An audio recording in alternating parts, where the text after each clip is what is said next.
Comment में सबसे पहले तो ओम नमः शिवाय जरूर लिखें।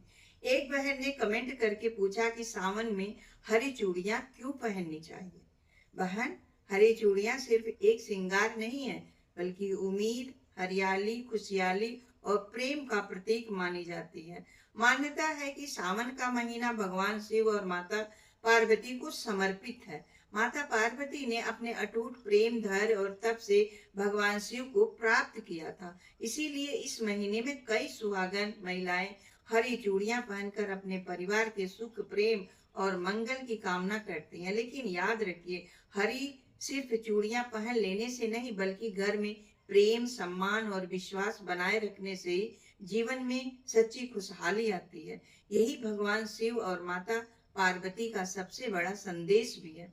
अगर आप भी इस संदेश से सहमत हैं तो कमेंट में हर हर महादेव जरूर लिखें।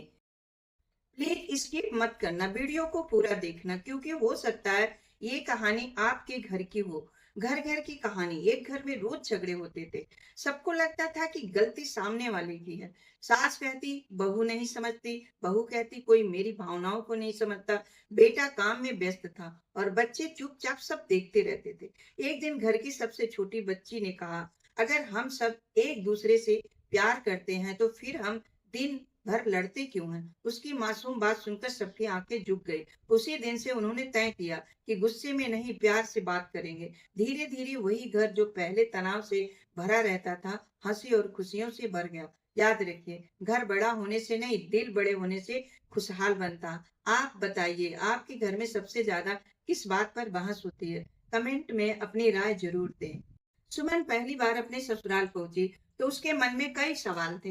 एक दिन उसने अपने पति मोनू से कहा, सुनिए, मुझे समझ नहीं आ रहा है कि इस नए घर में कैसे रहूं। मुझे डर लगता है कहीं मुझसे कोई गलती ना हो जाए। मोनू मुस्कुराया और बोला, सुमन, इस घर को अपना घर समझो। यहाँ किसी का दिल जीतने के लिए नहीं, दिखावा के लिए नहीं, बल्कि प्यार और सम्मान चाहिए। सुमन ने यह बात दिल से मान ली। वह सुबह सबसे पहले उठती, सास ससुर का आदर करती, घर के कामों में हाथ बटाती और सबसे मीठे शब्दों में बात करती। अगर कभी कोई बात उसकी समझ में अलग हो जाती है तो वो झगड़ा करने के बजाय शांति से अपनी बात कहती। कुछ दिनों बाद उसकी माँ का फोन आया। माँ ने पूछा, बेटी, ससुराल में सब कैसे हैं? कोई परेशानी तो नहीं है? सुमन ने जवाब दिया। और माँ, घर में छोटी छोटी बातें तो होती रहती है, लेकिन अगर मैं हर बात मायके लेकर आऊंगी तो रिश्ते कमजोर हो जाएंगे। पहले मैं अपने घर में प्यार और समझदारी से बात करके हर समस्या सुलझाने की कोशिश करूंगी। यह सुनकर माँ की आंखों में आंसू आ गया।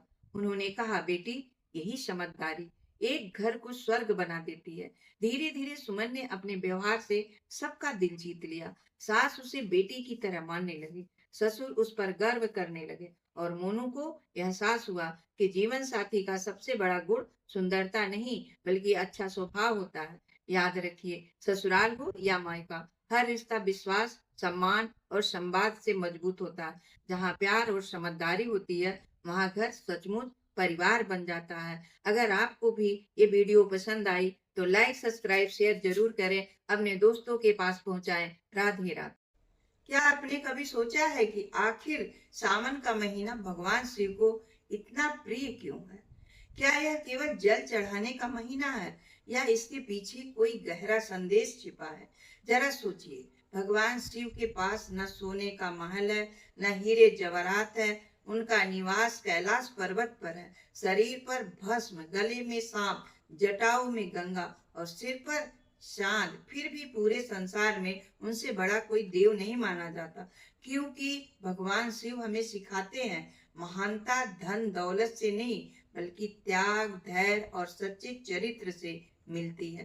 कहा जाता है कि जब समुद्र मंथन से विष निकला और पूरी सृष्टि संकट में पड़ गई थी, तब भगवान शिव ने वह विष अपने कंठ में धारण कर लिया ताकि संसार सुरक्षित रहे। यही कारण है कि उन्हें नीलकंठ कहा जाता है। इस घटना का संदेश आज भी उतना ही बड़ा है। जीवन में हर कड़वाहट का बदला कड़वाहट से मत दीजिए। जहां तक संभव हो, धैर्य, करुणा और संयम से काम लीजिए। सावन का महीना हमें याद दिलाता है कि भगवान शिव को केवल दूध, जल या बेल पत्र ही प्रिय नहीं है, उन्हें सबसे अधिक प्रिय है एक सच्चा मन, विनम्र व्यवहार और दूसरे के प्रति दया। अगर आप मंदिर जाकर जल चढ़ाते हैं लेकिन घर आकर माता पिता का दिल दुखाते हैं, किसी गरीब का अपमान करते हैं या झूठ और अहंकार में जीते हैं, तो पूजा अधूरी रह जाती है। इस सावन एक छोटा सा संकल्प लीजिए, किसी का दिल नहीं दुखाएंगे, अपने माता पिता का सम्मान करेंगे, जरूरतमंद की मदद करेंगे, क्रोध और अहंकार को छोड़ने की कोशिश करेंगे। यही भगवान शिव की सच्ची भक्ति है। या शिव केवल मंदिरों में नहीं, बल्कि उस इंसान के दिल में बसते हैं जो दूसरों के लिए प्रेम, दया और सत्य का रास्ता चुनता है। अगर आप भी मानते हैं कि भगवान शिव का सबसे बड़ा संदेश अच्छे कर्म, अच्छा चरित्र, तो कमेंट में हर हर महादेव जरूर लिख दीजिए।